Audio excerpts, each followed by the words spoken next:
Hi you guys, welcome, välkomna, dobro pожаловать. My name is Samantha Rogers and today is Friday and that means another True Crime Stories with Sal. Last Friday, oh my goodness, sorry for no video, but I just needed a break. Like, I don't know, ever since I've been working on myself, meditating, I'm so much more open to energies. And that's why I'm very, very selective with the people that is around me, the people that I am interacting with.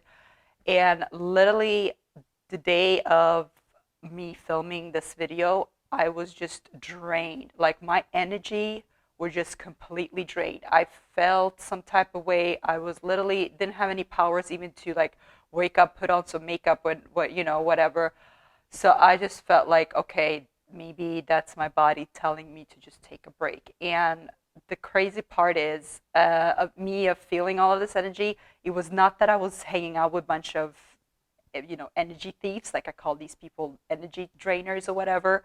But I literally, that was the same day that this whole world with Russia and Ukraine happened. So like, I don't know if I already like felt it beforehand, but literally that was that day, and I was just like, okay, everything is happening right now. I think I need a mental and physical break. I don't have the capacity nor the strength to talk about murder right now. Since we are on the topic of Russia and Ukraine, I just want to say thank you guys for the messages that I received, both on text messages and DMs asking for my family and hope everything is okay. Luckily, my family, my close knit family, lives in Sweden, so they're all okay and unharmed. Like I said it before, I grew up in Sweden, so I've been living in Sweden since 1990. We left Russia in 1990. I was 5 years old.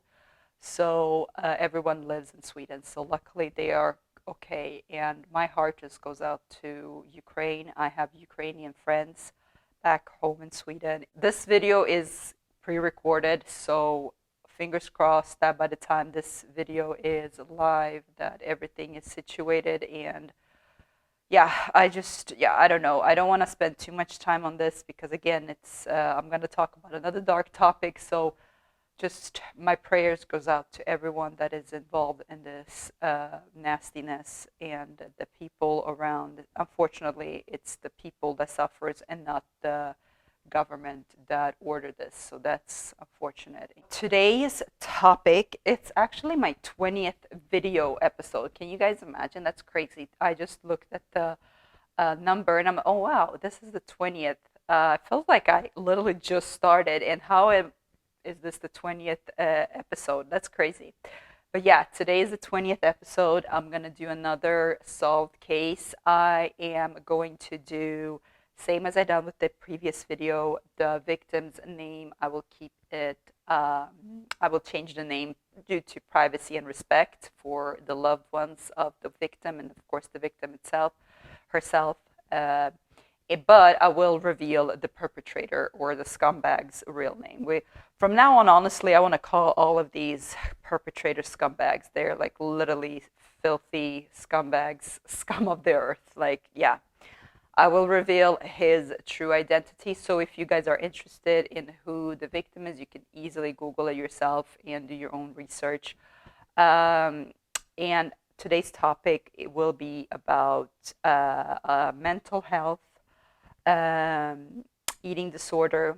We'll be discussing bipolar disorder, manipulation, and of course murder. So if this is something that is a little bit trigger warning or a little bit sensitive, I understand these days these past few weeks have been tough on everyone. So if this is something that you might want to skip just today, do so, and I'm sure, I hope I'll see you in my next video. Okay, my darlings, I know that the intro today was pretty long, had a lot to say, but without further ado, let's get into today's case.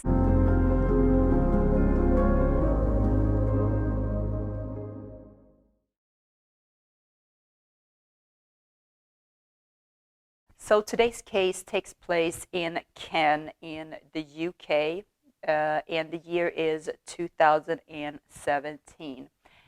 And the person in this case, who I would call Lynn, Lynn still lives at home with her parents, and she is very, very close to her family.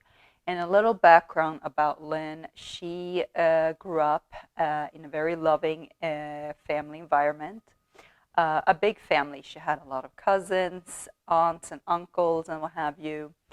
But in her early teenage years and up to her early adult years, she struggled from eating disorders. So she had bulimia, and yeah, took a toll on her body, mentally and physically, what have you. But she was also, according to her friends, portrayed as a very funny, bubbly, loving person. Her mother even said that once you met Lynn, you would never forget her. She was unforgettable. She was super sweet to everyone. She always made sure everyone around her had a fun time. And she was very she loved to take care of people as well, even though she was struggling with her own mental and physical issues. She was still a very caring and loving person. Despite of her eating disorder, Lynn was very much interested in fitness and health. And she decided, so much so that she decided to actually enroll in fitness classes at the university. At first, her mother was a little hesitant and felt like maybe this could trigger even more because it's a lot of health or food related topics, and maybe this could even trigger her bulimia even more. But then realizing that this is actually something good that would come out of it, and on the side of her studying, Lynn also started blogging more, and she had like a little blog where she was documenting her daily routine, her fitness routine, and what have you, to inspire other people with her situation. And I believe she was very open about her bulimia eating disorder as well. So her mother realized that this is actually a good thing for her and for others as well. And in the summer of 2016, Lynn decided to sign up for Tinder, this dating app called Tinder. I'm sure a lot of you guys are familiar with it. I never used it. I actually never used a dating app at all.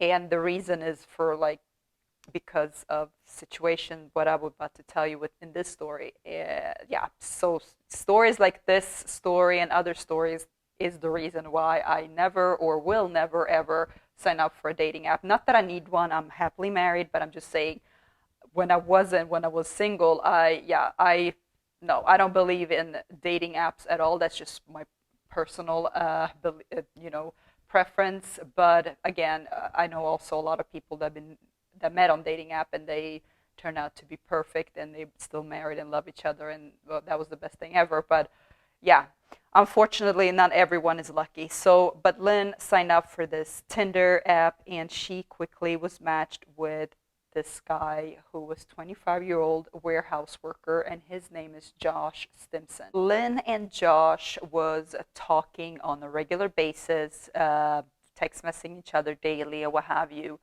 And after a good 3 months, Lynn decided to, now I think it's time to finally meet this Josh to see him in person. And after their first date, they realized that, wow, we have a lot of things in common. Josh was also very interested in fitness and in health. He was also a regular fitness goer and, liked to work out. They click on that right away. They were also very passionate about nature walks and like, just taking long strolls or what have you. After the first date, their relationship pretty much blossomed and they became official. Lynn came home to her parents and told her about that her and Josh were now officially dating, and she's officially calling him her boyfriend. And the parents were very happy for her. According to Lynn's mother, Lynn told her that he actually suffers from bipolar disorder. And at first, Lynn's mother was kind of like, yeah, I'm not happy about it. She was kind of like judging She didn't mean to judge, but she just felt like, are you really sure you want to date someone that has a mental health issues at the same time when you're dealing with your things? Like, is it going to be a healthy relationship? She was just worried about her daughter, which is totally understandable.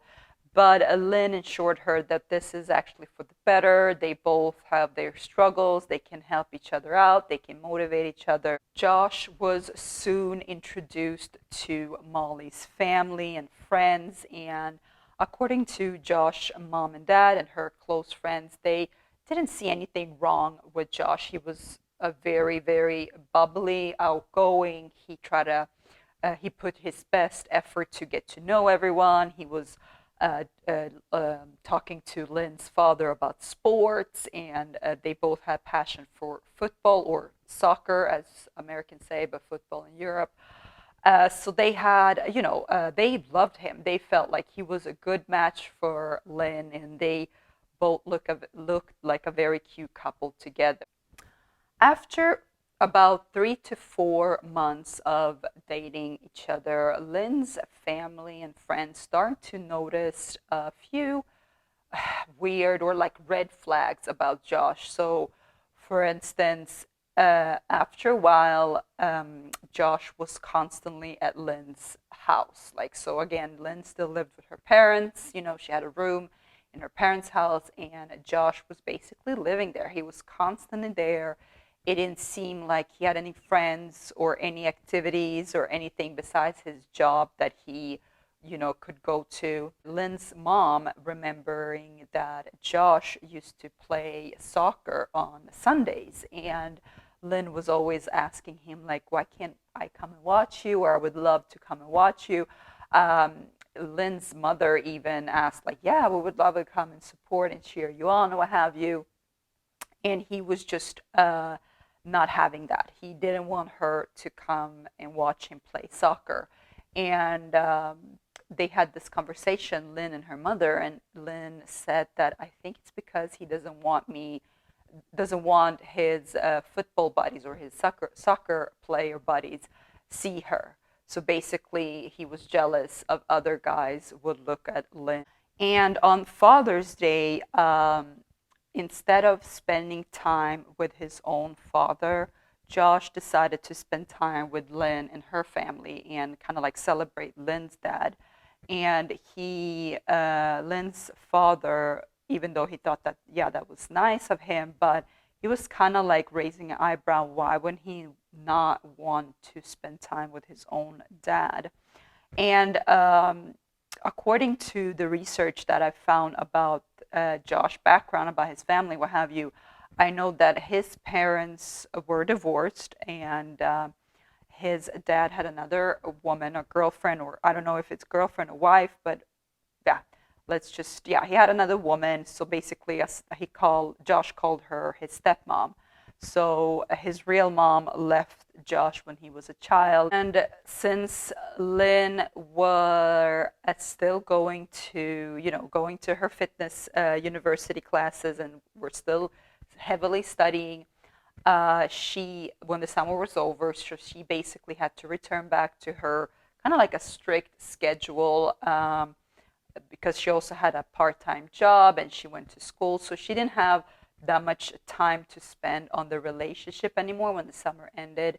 And that was also like a drastic, huge change in Josh's behavior. So she basically, every time she told him that she had to stay at home to study for a test or what happened, an upcoming exam or whatever, he would just unannounced show up to her house and just, lay there in her bed while she was studying, basically kind of like almost keeping an eye on her, that she is at home and studying and not doing anything else. So that was also kind of like a red flag, according to Lynn's parents. During a family event that Josh was also invited to, it was Lynn's aunt's, I believe, 60th birthday. So it was a huge family gathering. And Lynn's family and Josh stayed at the hotel close to the venue. And during the whole night, both Lynn's family and relatives noticed that Josh would be sitting in a corner, just literally keeping an eye on Lynn, whoever she was talking to, whatever she was doing.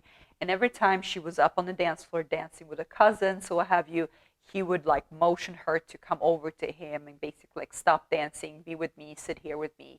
And instead of mingling or joining in on the dance, or what have you, he was just sitting there moping and kind of like always keep an eye on Lynn. And according to Lynn's mom, she remembered one of her nieces came up to her and said, this is also the first time she ever met Josh.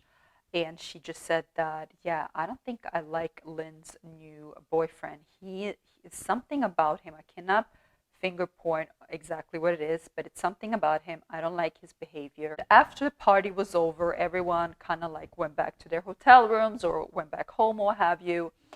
And Lynn basically called her or texted her mother in the middle of the night saying that please come up to my room.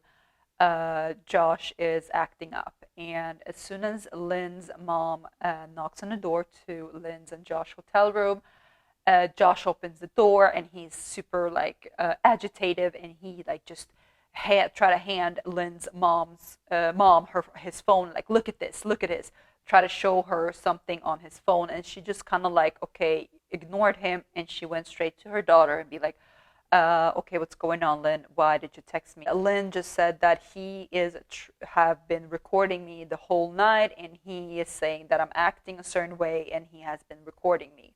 So after this incident, Lynn basically started to had enough with Josh and his weird behavior. The recording part was kind of like almost, yeah, it was basically the cherry on top, was the last drop in for Lynn, and she confided in one of her close friends that she said that she's basically drained. She has no more energy to give him or this relationship. Whatever she trying to do to better him, he doesn't want to get better. He also at one point actually quit his job so he had more time to spend with Lynn, which she felt was super irritating, and she was very frustrated over it. And she tried to help him to get another job. But again, it's so much thing you can do, but if a person doesn't want to change, it's never going to happen. And that's exactly how Lynn felt, that it's just her doing and doing, trying to better this relationship, and he just keep on taking and taking and draining them down. And every time she tried to confront him with this, his response was like, you just a very negative person. You just like to complain.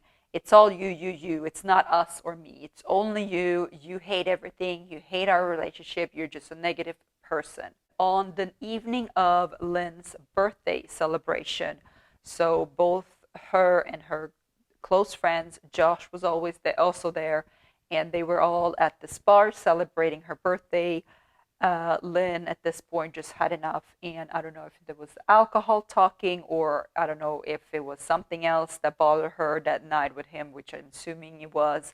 She decided to break up with Josh there, then and there, like publicly, not so that everyone else heard it. She kind of took him to the side and kind of like broke it off with him, and he just made a huge scene. He stormed off, started yelling like very loudly so everyone could hear, like, she just broke up with me and how dare she and what have you.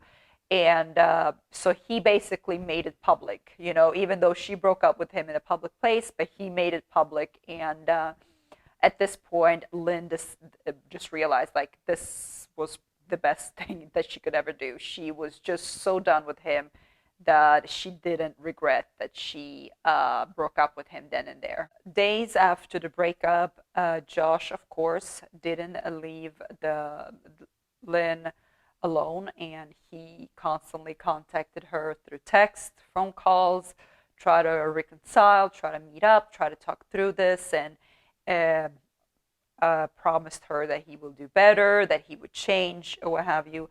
And even though Lynn still had some sort of feelings towards him, like, she felt, of course, sorry that this had to end. She was also a little bit maybe regretful that it ended publicly or in a public place, not publicly, but in a public place. but she felt like she didn't have any other choice. But she was also firm with her decision of a breakup. She didn't want to reconcile. She didn't want to go back together. She literally needed a break from this whole Josh and the relationship.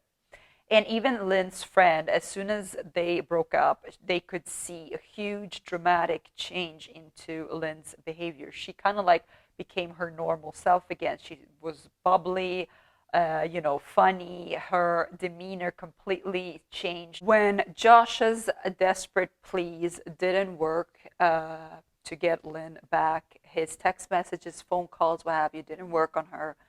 He became aggressive and he started to write all of this nasty, spreading a bunch of rumors, calling Lynn a bunch of names, and just writing a bunch of nasty Facebook posts, tagging her family. In one post, he even wrote, "I'm going to reveal to everyone, to your family, that you are that you're taking cocaine, that you are a narcotic, or what have you," which is definitely not true. And of course, Lynn family knows it, and what have you. And all of this negativity took its toll on, of course, Lynn, and her mother just felt like enough is enough. This has been going on for far too long. He doesn't understand that they broke up. He needs to leave her alone. So she decided to go to the police together with Lynn. And Lynn also gathered all of the threatening Facebook messages, or like the name calling, the rumors that he spread, all of it like in a little file, compiled it to evidence, and they went to the police. The police could not do anything about it. They basically told her that, since he hasn't done anything physically or what have you to harm you, but what they can do is to talk to him and to kind of give him a warning saying that leave her alone, and kind of like let him know that she been to the police and report him of this. They also did a background check, but they couldn't find any other reports on him stalking other women or what have you. So yeah, that's basically what the police did. Another smart thing that Lynn and her mother did was actually printing out photos of Josh and handing them out to closest neighbors in the area, just in case he decided to show up unannounced or what have you. If the neighbor sees him, they will call the police. They know who to look for. Another thing that the police mentioned or advised Lynn to do that I forgot to mention was to block Josh on all social media accounts, text messages, everything. So he basically is blocked from her life. He can't see anything that she does or what have you. And since, remember, Lynn also was very public on social media. She had her blog. She was posting daily her routines, her fitness routine, what have you. So social media was a big part of her life. So it's not like you just can stop posting all of a sudden. That was her work, basically. So that's why it was very important for her to block Josh on everything so he cannot follow her anywhere or see what she's doing. A few weeks after feeling some sort of relief and relaxed that Josh hasn't been bothering her on social media, what have you, she hadn't seen him in a while, Lynn decided to go out and have a few drinks with her friends to, like I think one of her friends actually got promoted at her job. And so they have a little bit of celebration for that as well. And Lynn's studies went good as well. So they all had like a reason to go out to grab some drinks. So they went out to this pub or this bar that they usually go out to, and they had fun. And in the middle of their celebration slash drinking, partying, Josh showed up. He just showed up there. And as soon as Lynn saw him, she was shocked. Like, she asked all of her friends, "Did you guys post that we were about to be here?" They all said no. By the way, all of her friends and family also blocked Josh from their social media, so he cannot follow them as well and see, if anyone posts about Lynn, he cannot see it either. But none of them said that they spoke about where they were going or posted publicly. So Lynn was first very shocked and worried, but then she kind of like felt like maybe this is a coincidence. I mean, it's a small town. He, maybe decided to go out.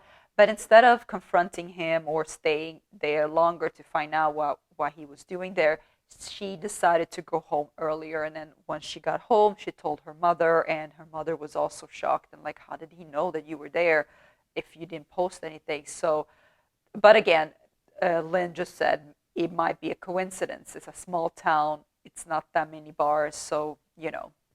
The next day, Lynn decided to go to the gym to film a few workouts for her class, for her fitness class later that week. So she was actually talking to one of her close friends on Snapchat, telling her kind of her morning plans or what have you, that she was going to the gym. And she went to the gym. She did her workout routines, was filming her workout routine. And in the middle of her workout routine, she sees Josh. And the area that she was at, it was kind of like, looked on the CCTV cameras, it looked like it was kind of like that stretch area at the gym. So it was no machines, it was just like a floor basically, and then yoga mats. So I'm guessing it's like the area where you usually stretch or do some mat workouts and not the machinery. So she was there, and he walks in on the CCTV. It's a grainy footage, but I'm gonna uh, insert it here so you guys can see. He walks in and he literally places his mat next to hers and start doing some crunches or what have you. And at this time, she just had enough, and she confronts him. We don't know exactly what was being said, according to the sources, assuming that she was basically confronting him, saying like, so now you're following me, or something in that in those lines, like, what are you doing here, like, you have, so you start following me now, what have you. And according to the CCTV footage, he doesn't say anything back, or he continues to do his exercise, and then she walks away. She also takes a photo, which I'm going to insert here, and sends it to her friend that she was Snapchatting with earlier, and basically telling her that he's back here now, and that he's literally next to her working out. According to her friend, she advised Lynn to just get out of there and pack her stuff and go. And that's exactly what she did. So she packed up her camera gear, or what have you, her fitness stuff, and she left. And she also phoned her mother when she was downstairs in the locker room changing, saying that Josh showed up and she about to head home, back home basically. And the mom, Lynn's mom, advised her that, yeah, that's a great idea. Maybe wait till he leaves first and then you go. And that's what she did. So she kind of waited for him to leave. She saw him leaving the building, the gym building, and a few minutes later, she left. She was in her car. That's when Josh showed up, and he had a knife, and he pursued to attack Lynn with it. And throughout all of this screaming and commotion, a gentleman that was passing by, assuming going to just parked his car to go to the gym, he sees this, and he immediately runs to pull Josh away from Lynn. But according to this man, Josh's body was just drained in blood, in Lynn's blood, and he tried to pull him by the leg, but the leg was so slippery because of all the blood, he couldn't pull him out of there. When Lynn stopped screaming and stopped moving, Josh decided to stop what he was doing, and at that moment, the police cars showed up. I believe people probably around the area called the police. The police showed up, and Josh just handed himself over to the police. I'm going to insert again screenshot of the CCTV footage of the parking. He didn't try to run away or do anything. He just hands up, went right in front of the police car and kind of put his hand on the front of the police car and just, yeah. And according to the police, he said that she's inside, she's in the car, I killed her, she's dead. The news of Lynn's stabbing immediately spread out through social media, and Lynn's loved ones actually found out about her attack through Facebook. So I believe one of her cousins saw this, and she immediately called Lynn's mom. And basically, they didn't know that it was Lynn, but they assumed it was because of the location. And they basically, the media said that the man stabbed a woman in a gym parking lot, And as soon as Lynn's mother found out the news, she immediately knew it was her daughter. And then when the police finally came to her to tell her the news, she basically broke down in front of the police and said, "She's dead, isn't she?" And the police told her, unfortunately, yes. Lynn suffered approximately 75 stab. She had 75 stab wounds to her body, and mostly her upper body region, so her neck, her chest area. In January of 2018, Josh trial began, and this asshole actually pled not guilty uh, for reasons of diminished responsibility, basically claiming that he cannot remember anything from that day. He cannot remember the attack on Lynn or what have you. But according to the evidence, the CCTV footage or what have you, it clearly shows that Josh was very well aware of what he was doing. They also captured him over here, a screenshot of that CCTV, in the store purchasing the murder weapon, the knife. He looked very calm walking into the register, paying for the knife, walking out. CCTV footage of him pacing inside of the gym, parking his car right next to Lynn's car. All of that basically shows that he's very aware of what he's doing. This is very well premeditated. Another thing that the prosecutors theorize is that the night prior, when he showed up at that bar where Lynn was celebrating or having fun with her friends, they, according to the CCTV footage, the time and date that he purchased the knife, he had the knife on him. They don't know if he brought the knife to the bar or what have you, but he already purchased it. So the theory is that he planned out to kill her, hurt her, stab her right there and there at that bar, but then maybe decided not to because it's crowded, it was a lot of people, maybe because also Lynn left earlier that night and maybe he, kind of missed her leaving, so the plan didn't go accordingly. So that's why he decided to do it another time, and another time was the next day when she was at the gym, and he had a perfect opportunity. He parked next to her. The parking lot was kind of like so empty, what have you. It was not that many people, not that much movement, so it's easier for him to attack her there. Throughout the trial, Lynn's family also came to find out that Josh never suffered from bipolar disorder because he actually went through a mental health test or what have you, and it turns out that this bipolar was just something he made up. He probably knew that Lynn was a type of girl that liked to take care of people. She herself suffered from a mental disorder, eating disorder. She had her own mental issues, so they believe that he made this up just for her to kind of feel sorry for him, or kind of like, feel that they might have something in common or what have you. So yeah, that was all made up. Another bombshell news that Lynn's family found out and was very, very mad about, that they found this out that much later, is two of Josh's ex-girlfriends actually was witnesses and spoke about their interactions or his behavior towards them when he was together with them, and how he acted when they broke up with him. He pursued to stalk them, cut one of the girls' tires. He even spit on one of his ex-girlfriends, and just pursued to harass and stalk them after when they broke up. And again, this was some new news. Lynn's family didn't even know that he had any exes, because according to him, Lynn was his first girlfriend ever. Lynn's family was definitely upset with the news, finding out that stalking and harassing women is something that Josh have done in the past.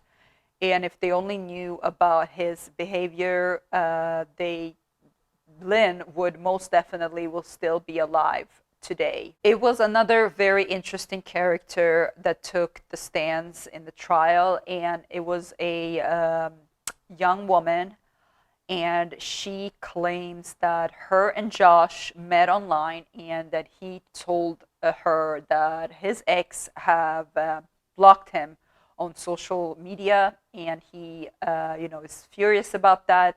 And she basically was proud to tell the court that she was an excellent hacker and she could help him with hack into Lynn's accounts and kind of like help him following her around and see whatever she posts and what have you. And I don't really know if she got any, if she was sentenced to any jail time or whatever, which she should have, because I mean, I feel like that's very illegal. And literally, because of her, a huge portion because of her helping him, Lynn is dead. And during this whole trial, Josh didn't show any remorse or any regret or any sorrow of this whole situation. He barely even made eye contact with Lynn's family, or he barely even looked at them. At one point, Lynn's mother actually made eye contact with him, and she just said that he just looked stone cold. He didn't show any remorse or emotion. He was just stone cold in his look. And he was found guilty. He was found guilty of first-degree murder, and he got life in prison and possibility of parole up to 26 years. And according to Lynn's mom, the judge said that since he didn't show remorse, it likely looks like he would be in prison for the rest of his life. Even though this was, of course, great news and some sort of comfort for Lynn's family, but this would not bring Lynn back, and Lynn's family now urging other young women to come forward with make a police report, make a police statement, just like Lynn did. Make sure there is police record of this type of behavior. If you are with an abusive partner or if you are being stalked by someone, report it. So it is a report made, and this could definitely save other victims' lives that get involved with this person. My heart goes out to Lynn and her family and her loved one, her friends. I hope that they can find some sort of comfort knowing that Lynn would always be with them in their hearts, in their minds, in their spirit. So that is the story of today, my darlings. I hope you learned something from this. If you have heard about the story, please let me know in the comments. If I miss any crucial details of the story, please let me know. And please stay safe. Take care of your mental health. Take care of yourself. And just be aware of your surroundings. And please stay safe. Thank you so much again. Always so thankful for you guys to watching my stories, to listening, to spending your hour with me on a Friday or Saturday, whatever day it is, wherever you live, morning, evening, or night. If you have any story suggestions for me, my darlings, always leave a comment below. I always read my comments. And again, if you leave comments, make sure they are nice comments. You never know who's reading or watching this story. And with all of that being said, I'll send you all my love, and love you guys so much. And I'll see you next Friday. Ciao, Cacao.